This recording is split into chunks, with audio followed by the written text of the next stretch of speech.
What's cracking with you people? Anansi here, and welcome back to Jak II. In the last one, we escorted the kid, the possible heir to Haven City, to Vin's power station, where Core is going to look after him.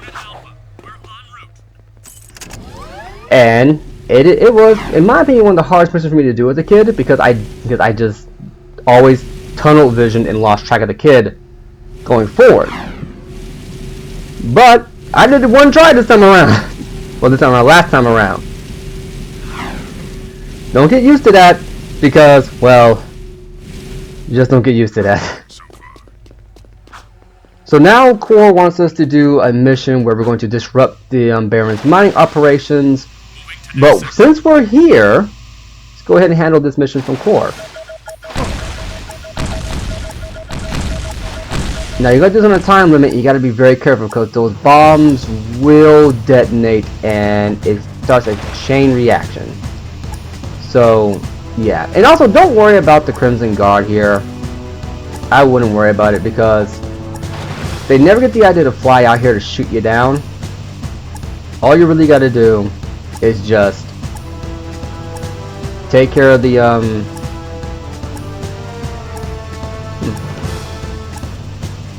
Oh, the sound went away. I think we've never had that happen before. But all you gotta do is just destroy these little things, run over them with your jet board, and you should be fine. They're not too hard to get to. They're not going to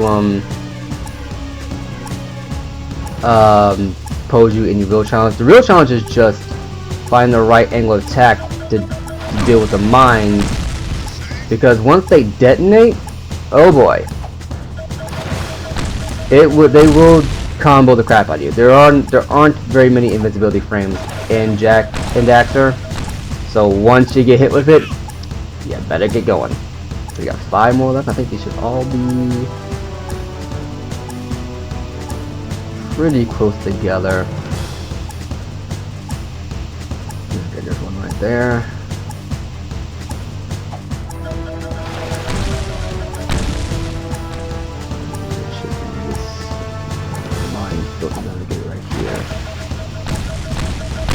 You got 30 seconds to get to the last 3. It's going to take about 20 of that to get there.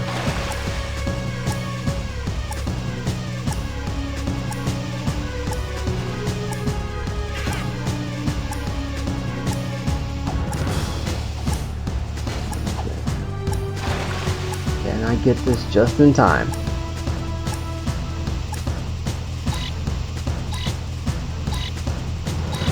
Nope.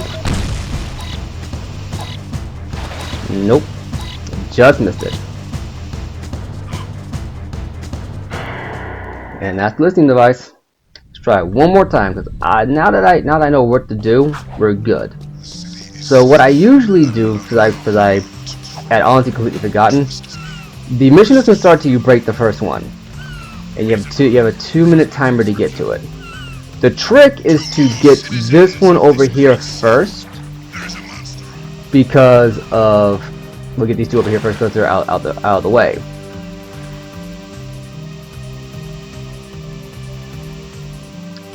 And once you get them, then you're good. Because after that point, it's just following a straight line through the harbor to get to the rest of them. Okay, that was 2 hits right there. So each mine takes 2 damage from you.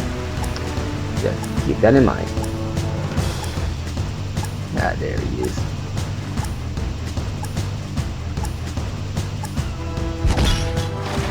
And the sound got back. Nice. Nope. A little bit here. A little bit easier. I usually try to do like a little skill run where I don't detonate in the mines, but as you can tell, I'm not as good as I used to be, so that ain't happening.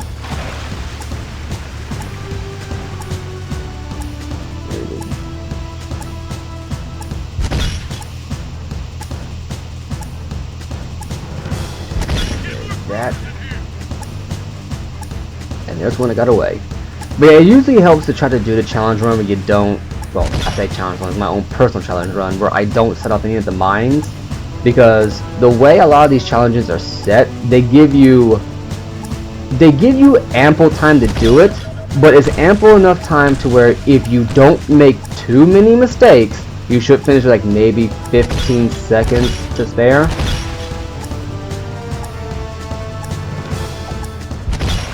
So once you realize the optimum path, which is pretty much the path I'm taking right now, you should be just fine. You look at that. Well over 20 seconds to spare, I only made like 2 mistakes. Excellent work, Jak. Even I am impressed. I should keep those unscrupulous Crimson Guards out of our business. What's the world coming to when you can't buy off a few guards with bribes? You are safe because I care. All metalheads must die! Work hard and be grateful. Roger. Report all wrongdoers. Remember, even your friends could be enemies. Turn in all who subvert. Strength is our only option! Obey and be happy. Sacrifice is something you should do for your city. I want to show that off because if you listen to some of the Baron's propaganda speeches, each one, I believe, in each area has a different like line of text to go through. One of which even calls Jak out in like explicitly. It escalates as the game goes on. Anyway, let's go handle that mission that Core gave us in the last one.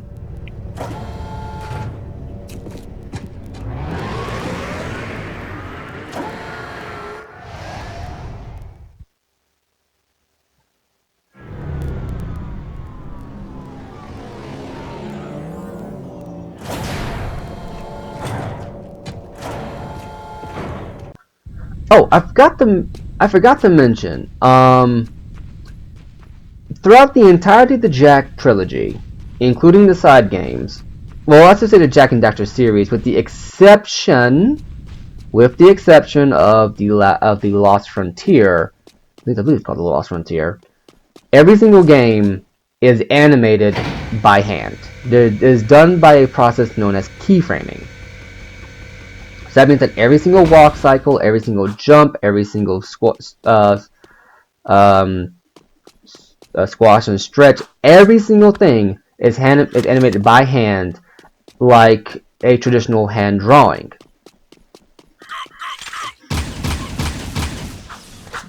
Grenades at me. Now this particular mission is a lot of fun once you get through it. But yeah, every single animation in the game, cutscene, in-game stuff, every single thing is hand animated. So it's done by keyframing. How does keyframing work? Well, keyframing is pretty much, imagine, if you will. Oh, okay. Yeah, this is this level. Okay, so Gotta break all the support cables. this level's a lot of fun. I'll get back to my tangent in a second here, but this is a lot of fun because of how you go through about it. Because it's just, they give you the jet board and they're like, yeah, we got the jet board now. Let's just give them a couple of missions that's just them A, getting used to using it in the sandbox, and B, it's just a lot of fun to use. This is... Grind on the support bases to break the cables. I know, Dexter. I know.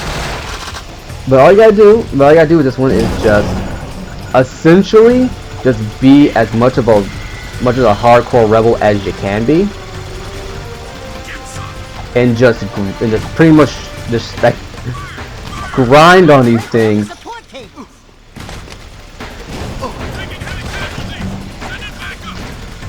Yeah, grind on the support cables and go from there. You can waste your time killing the guards if you want. Well, I say waste your time. You can spend your time killing the guards if you want, but where's the fun in that? Now I'm gonna take my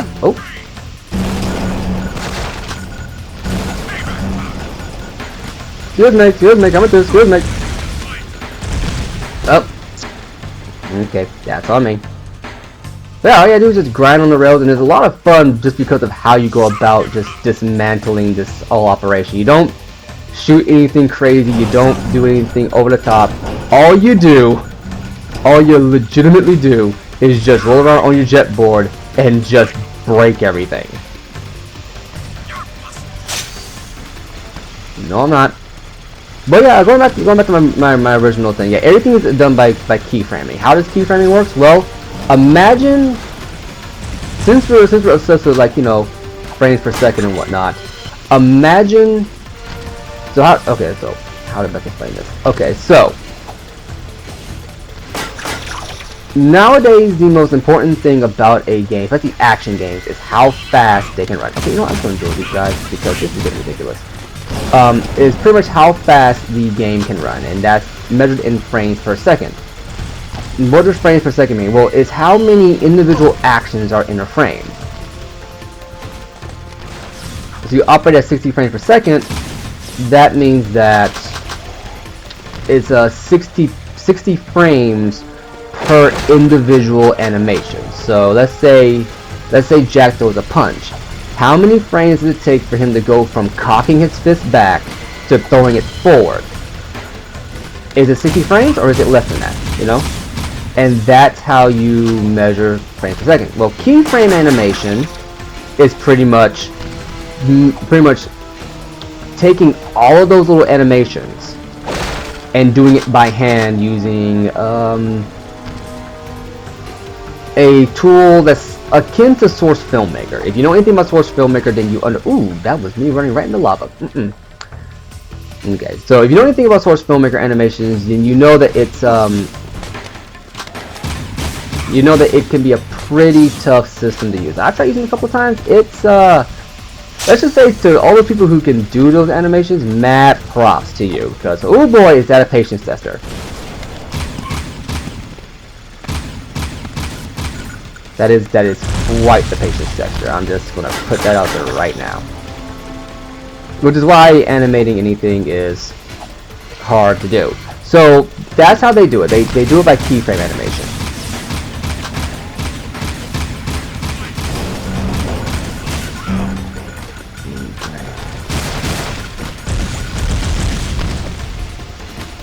So as a result, everything you see in the game was animated by hand. There was no shortcut, you know. I mean, yeah, they got walk cycles, yeah, they got all the individual stuff, but every single scene that has individual actions, animations, that was all done by hand by a team of people over the course of a couple of years. One of the reasons why it looks more natural than if it was motion captured. In a lot of cases, motion capture, like Sonic Adventure 2, depending on how the director wants the scenes to play out, they can either be incredibly natural, or in the case of Adventure 2, incredibly over the top. Which can be to a detriment depending on what you're doing. So, yeah, the fact that these animations still look so good, even now, is a testament to how much detail went into making them work. I'm just gonna need you guys to just back off. So like as you'll see that my goodness, you'll see that the drill is now leaning over. Someone animated off screen, so you're not even going to see it, but they animated off screen the drill leaning over by itself by hand. See it like that. You can see it slightly move. Just missed it. I floated that a little bit and I messed it up. Oh, I'll just go back and fix it. But yeah, so it's just one of the many things that go into making the Jak and Daxter series so good, you know? And I believe they did the same thing for Jak X. Like every single drift, every single motion was animated by hand, which is just mind-boggling when you think about it. Okay, someone got a lucky shot in.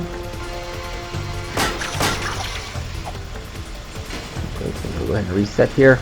I'm not gonna lie, this little bit right here, you always see the controller to go through. So this right here, but yeah, this is this is a pretty fun one, just for the sheer fact of how you go about dismantling the bear's operations. Like, do we just drop bombs in the drill like the Matrix? Nope, we're just gonna take the cables and grind on them with a jet board.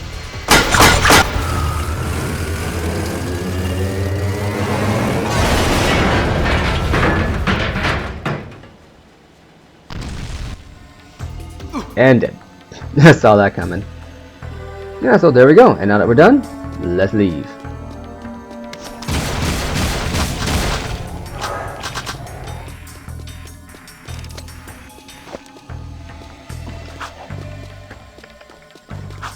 So yeah, so I think we're pretty much done here. We'll probably have to make this a short episode because if I'm correct, the next level. No, wait, no. I think we can get one more mission in because the next mission should be, if it's a crew mission, is it the crew mission? I think it is. We should be able to get that one done in no time flat. It's another one of the fun jet board missions. It's like we're at the point in the game where it's like, hey, can you tell you got the jet board yet? Because they give you the jet board and then they give you like 6 missions back to back where you have to use it. It is great. And that's all these missions, and all these missions are just you getting used to using the jet board in a context that's not like the Tony Hawk games at the time or the Sonic Riders game at the time. It's literally we're using the jet board as a platforming and combat style tool that just allows you to get a lot more utility out of it. So we're going to go ahead and we're going to head over here and deal with cruise nonsense.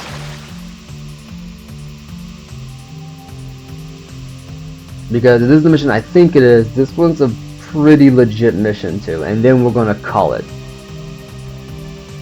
for the part.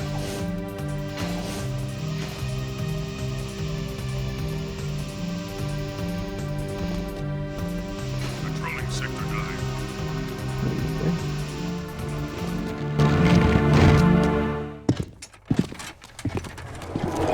Baron sent his goons to harass me as usual, eh? Health violations, back taxes. Everyone wants a piece of me. Oh well. Lucky for you, there's plenty to go around.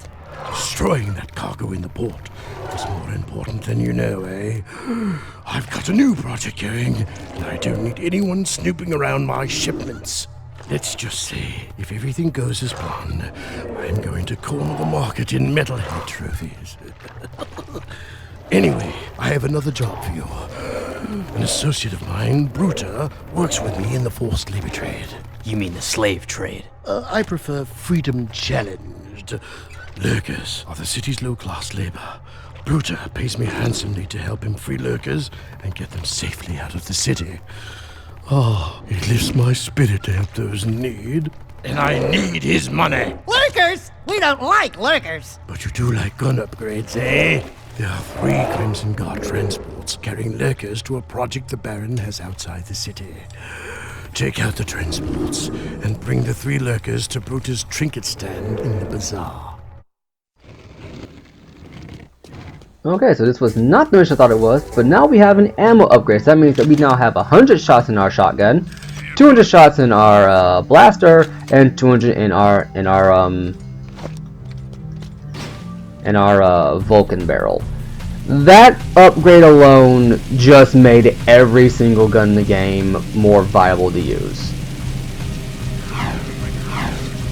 And there's a statue of Baron Praxis set atop a monument. Lovely. So now here's how this works. What we're going to do is we're going to help lurkers because they're the low class people now. Hey, boy, hurry up and get in. We'll take you to Bruta. All you gotta do is just blow up a couple of things. And free the lurkers, which is interesting reversal since we're used to blowing up lurkers, but you know how it goes. Also, can I just say how much of a scumbag crew is? It's like, you mean the slave trade? It's like, I prefer the term freedom challenged. Yeah, let's see that fly nowadays. Oh man. So I'm just gonna give you a bit of a tip for these right now. You're going to need, actually no, you can use any vehicle to rescue the lurkers. You know. Bikes, cars, anything, you know. It's just I just recommend you use something with a little bit more kick to it. We're off to get another animal. No, I just recommend using something with a little bit more kick to it. And going from there.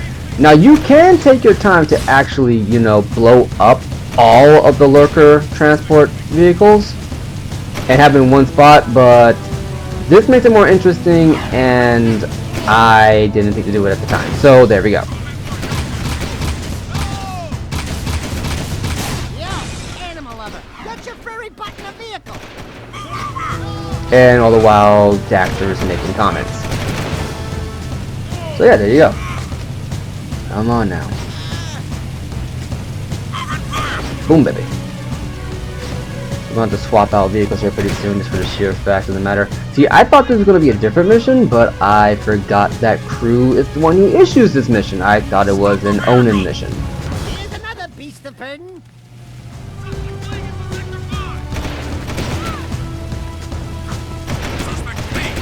And gone. And that's how you do a smooth transition. I'm not sure I brought it up yet, but you see the civilians here. You can kill, in massive air quotes, the civilians. You won't get anything for it. You won't get any health drops, any ammo drops. They just kind of poof.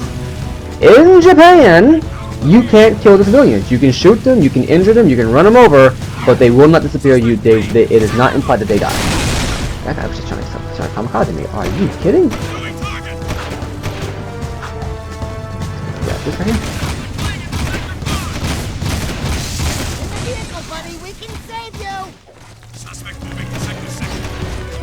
Hop on. And gone. There we go. There we go. Okay. This mission is a pretty unique take, in my opinion, on the whole escort mission, because you gotta A, bust them out, B, grab a vehicle, and C, run from the wall. So it just adds a little bit more energy to it, and it's over quick enough that you don't really think about it. It's silent here because I'm trying to concentrate. Another lurker freed. Little Archie warrior, you have the great thing for brutal and lurker people.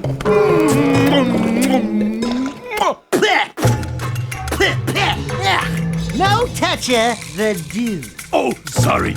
You great guy. Bruder not forget. Bruder pay you back, you see. I've got suspicious activity. And we got a lurker who's very well educated. Alright then, well, that's going to be it for Jak Dax. Let's reset the mouth real quick. That's going to be all for today. I've been Anansi, this has been Jak II, and you guys have been awesome, and I will catch you later. Deuces!